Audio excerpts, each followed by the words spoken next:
Hello, my friends and enemies. Glad you are here.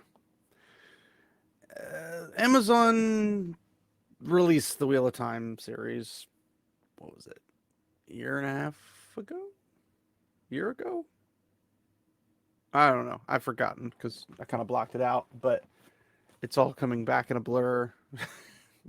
Maybe too much too quick. But they basically handled that release poorly, I guess, due to the nature of the content and everything in it. But there was a bit of scrutiny of the mishandling of the source material, mostly because there wasn't any really handling of the source material. They kind of just wrote the whole book themselves, completely and utterly pointlessly. Um, and there were a lot of scenes that were covered by a variety of different people. I know the White Cloaks covered some, well, pretty much all of it. um, Prophet of the Dragon covered some. Pretty much everybody who covers Wheel of Time covered it in some shape or form. But something that I hadn't really thought about, but I wanted to kind of comment on it and the absurdity behind the actual scene was the scene with Moraine, Leandrin, and Alana being brought before the Amerlin seat in Tar Valon.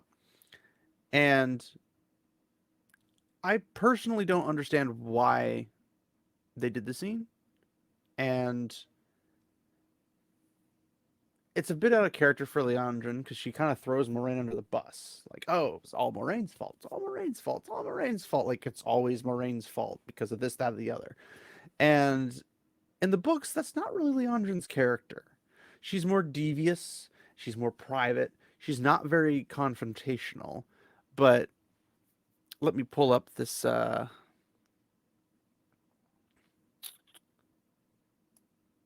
could be a little interesting because I gotta finagle my notes, if that makes sense. Um,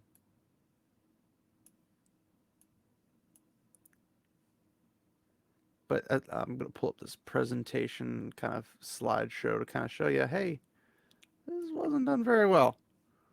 Let's see, there you are.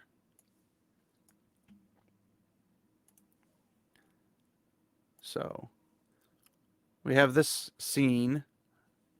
Um, so you have your Leandrin in red, Moraine in blue, and Alana in green. I'm not going to go into whether their costumes are accurate or if the people themselves are from where they're supposed to be from. That's a whole nother video. And not particularly the one I'm trying to do at the moment. Um, but Leandrin's more private. She's more devious, like I had mentioned earlier, and not confrontational and whatnot. But in the books, Moraine doesn't come back to Tar Valon or the White Tower at all in like 20 some years. And for her basically to show up would throw everything out of a loop for that source material line. But the Amerlin, Swan Sanche, shows up in Fal Dara, where Moraine is with the Two Rivers folk and Lan, and they're just kind of like there. There's no men. And the whole point of Swan going to visit was to be this, oh, I have an excuse to leave the White Tower. I have an excuse to go see my one of my best friends, Moraine. And they kind of got rid of that excuse and went straight towards basically making someone look bad for this weird finagling of whatever character arcs they were intending to go for. Because let's be honest, they're pretty atrocious. So Swan's behavior in the show is spurred on by Leandrin calling Swan out, the Amerlin seat out, which you would never do in the hall of the tower because it's the hall, it's the sitters, it's the head or the representatives of each of the Ajas um, to the Amerlin and to each other, getting together to discuss topics. And the one, literally, Swan is like a terrifying figure for pretty much everyone. Like, everyone walks really lightly around her when she's in a foul mood. Like, she is a strong female character in the books. In this, she's more of a temper tantrum than a strong female character, so I don't understand, but like the wrath of Swan Sanche as the Amerlin is legendary. Everyone knows about it. Even those who don't go into the tower know that she has pretty big temper and they try to avoid her. But she's like the most powerful woman in the world. Why would you try to tick her off? Like, that wouldn't make any sense because then you paint a target on your back or your face, depending upon how they feel like stabbing you. And let's just look over the scene. So Leandrin blasts Moraine and saying, "Oh, she has these secret adventures. Where has she been? None of it's relevant. None of this is relevant. It doesn't matter if Moraine was off twiddling her thumbs, eating ice cream on the other side of the Earth Ocean. It literally doesn't matter. For one, it's none of the Reds' business. It could be Blue Odd Job business. They don't know that. But saying like, oh, she's off gallivanting doing these secret mysterious things is like, and you do your own mysterious things. You're gone hunting men. I don't ask you about your in-between times. Like, none of this has anything to do with each other. And there's a lot of different things that Moraine could be doing. She could have been visiting her friends. She could have been doing her own business or the Blue Aja business. She could have been any number of things.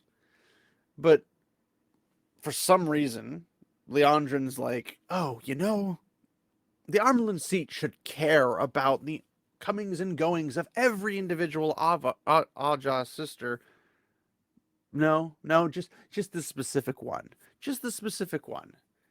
And the only reason she really gives that could be construed as like a form of a reason was like, oh, well, she brought some really powerful channelers with her.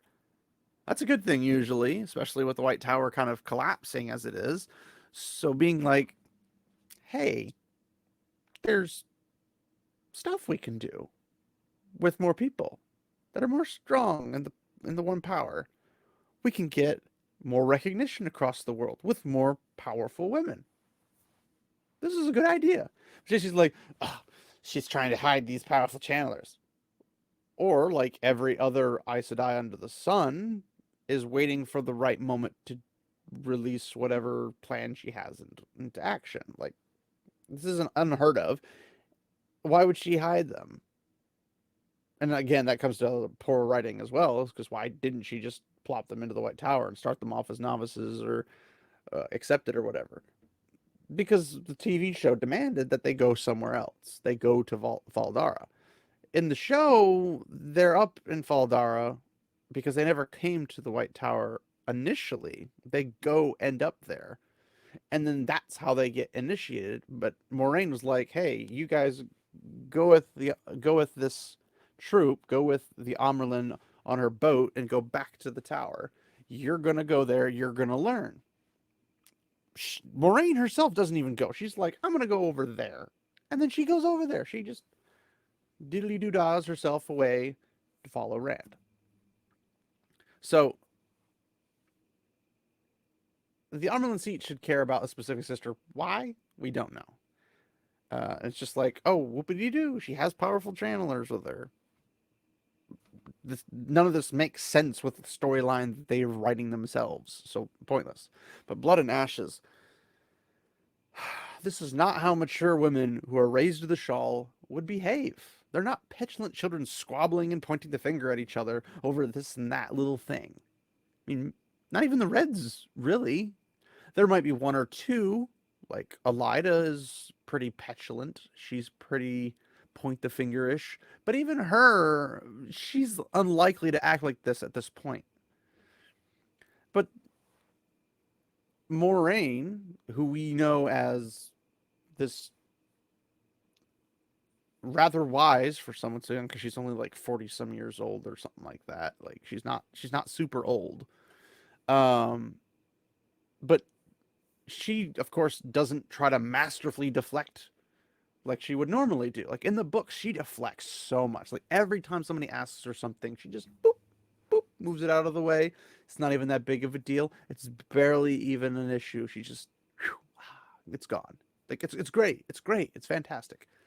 But any of them, any reason that she would normally be out gallivanting about would work perfectly fine because all of them would be in fact true. I was searching for something, but I'm not really sure the exact location of it. So I had to gather some research. I had to do this, I had to do that. And it's like, well, what were you looking for? And you could even then still kind of get around it by being a little bit not straightforward. But that's only if they're actually going to ask her what her business was. And they're not being like mysterious towards each other, like in, or not mysterious, they're not being cautious about the other person. Like, so what have you been doing? I'm going to interrogate you. They don't do that. So instead of giving them a flippant reason, just kind of like, woohoo, like, oh, I was wandering into the two rivers and I just happened to find some channelers there. And I decided to bring them back with also some of their young kin who wanted to see the world and whatnot. And thought maybe Lan could try training them to be warders because Lan actually does train them in the books to at least not beat themselves under. But she didn't have to say warders. She could just say Lan would train them, and they could see some of the world and whatever, and then see how they do and go from there. And if nothing happens, send them back to their village. That could have been something they could have easily done and just been like, oh, okay. But again, that even wouldn't make sense because never came to the tower. And everyone knows why she doesn't come to the towers because she doesn't want this very thing to happen. So they're just like, we're going to make this thing happen. But instead, she just stays silent, and we know why, and we'll get to that. And it's poor. So Swan Sanche, the most powerful woman in the world at this point, allegedly, who need not bow to any woman, but only listens to the hall, but can do whatever she wants as long as the White Tower still benefits. The hall's unlikely to move against her because she's good for the tower. Like she's a strong Amerlin, which is what they need. They need good, strong leadership. There's not really reason to do that, to like do anything against her. But now she's like cowering and whimpering before Leandrin, who's throwing a temper tantrum herself because it's like, well, look at the blues. It's always the blues. And it's like, the Reds don't do anything. But be as it may, we hear the dialogue about her questioning Moraine and seeing where she's been all these many years. And Moraine tells her without even attempt to being shrewd, no hiding anything other than the potential Dragon Reborn, like, which is a bare minimum. And instead she just moves to silence, just gets punished in response for no reason. And even Swan in the show is like, but why'd you do that? I don't need to do that. It's just stupid. And it's like, well, yeah, the whole thing's been stupid, but that's beside the point. But Leandrin bashes the Blue Ajah Hall Sitter, which you don't do, and the Blues overall. And at this point, that wouldn't happen. So it wouldn't make sense for it to take place like the way it did. And a sitter has a lot of authority over just Aes Sedai in general because they're like the respected class. They're right below the Ajah heads. And the Ajah heads could be anybody. Like, only the sitters and the Ajah head know who the Ajah head is. Everybody else is like, I don't know who they are.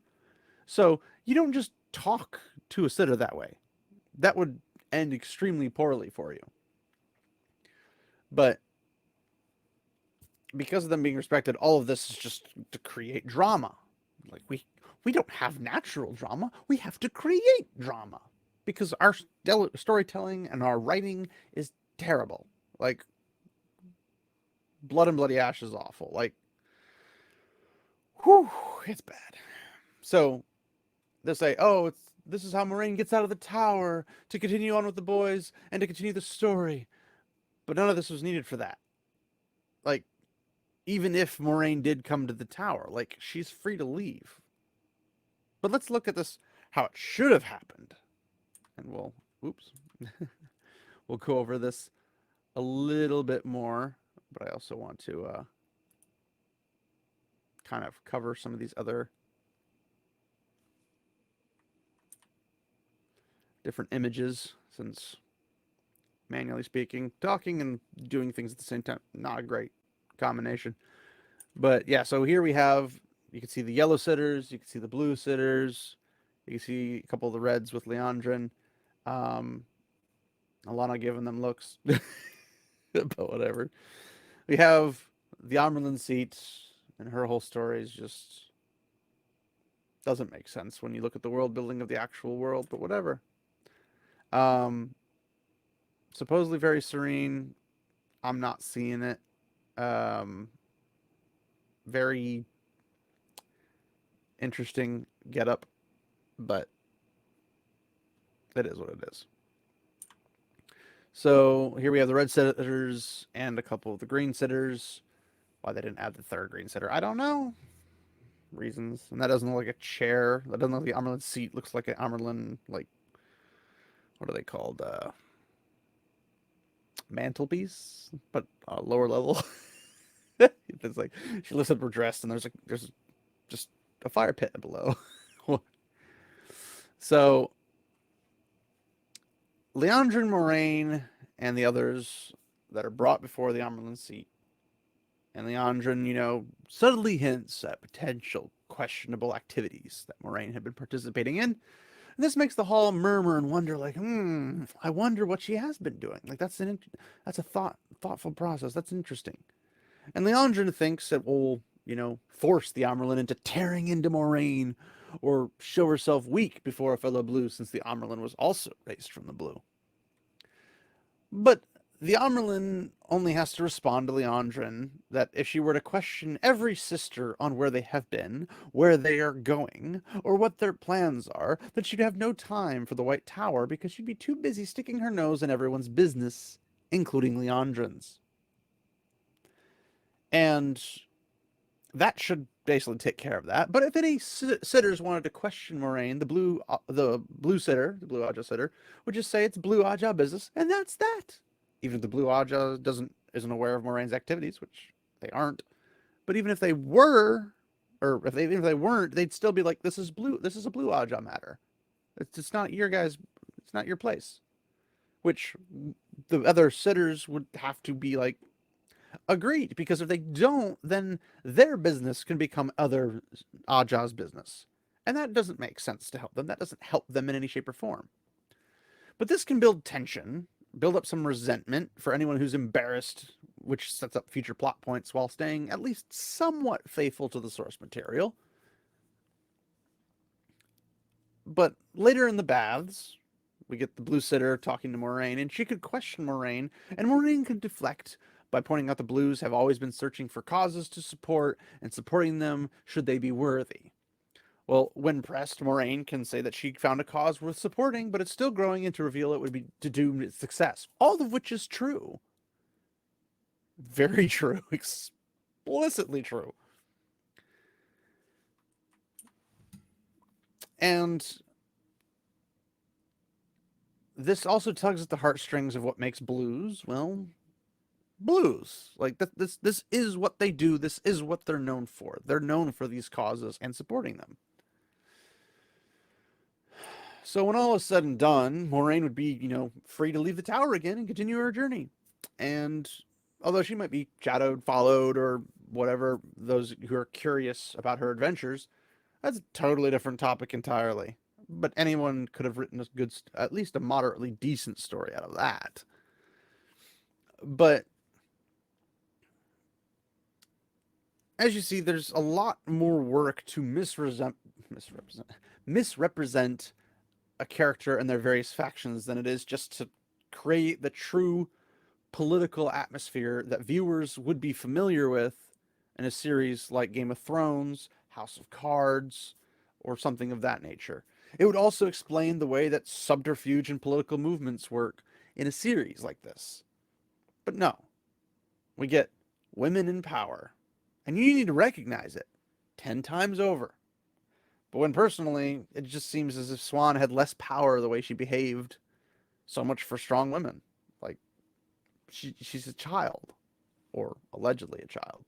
But then we also get emotionally charged women who can't maintain their composure, which is blatantly antithetical to the Aes Sedai system.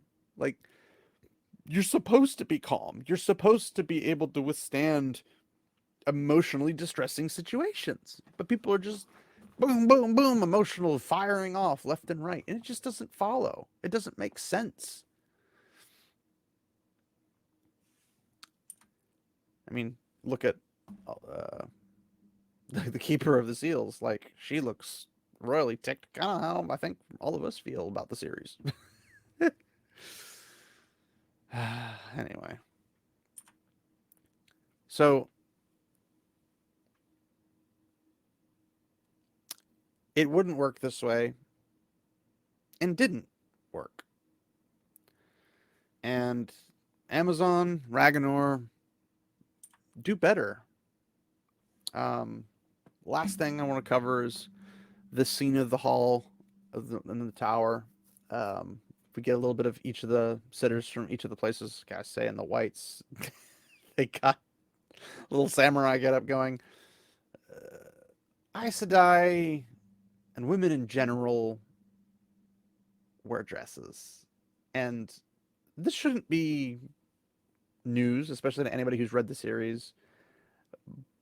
But the costuming for this was just like people wearing pants or even their dresses just a little bit either underwhelming for like something that I said I would not wear because it's not silk, it's not a fine material, or it's over the top so much to the point like the Amerlin Seeds dress, which is just like they're not wearing that. This is not comfortable for them. This is not something they'd wander around the White Tower or go on adventures with. This is not how this works. They'd wear dresses decided for riding, which basically would look like a dress, but would be basically just two giant pants, and they could switch their legs and whatnot, so they could straddle a horse if that was the way they're going to go. Most of what's in this is just absolutely ridiculous, and they had plenty of opportunities to make it look nicer. The little podiums that each of the sitters are sitting up on, they look like little high school pop outs for like a bleacher system. They're stand up. They're not built into the wall. They're not built into some foundation. They look like they've just been placed there, and then they walk up this little three stepper to be tall for some reason. Like, at least put the effort into putting it into the floor and making it a part of everything and make it seamless. But like, the scene just really bothered me for whatever reason. Okay, for a lot of reasons, but I'll keep that with that. Thanks everybody for watching. I hope you enjoyed the content. And if you did, consider subscribing, hitting the like button, commenting, and most importantly, sharing. Your support is greatly valued, and we continue to make content like this because of viewers like you. And we hope to see you in the next one. Remember, my friends, walk in the light.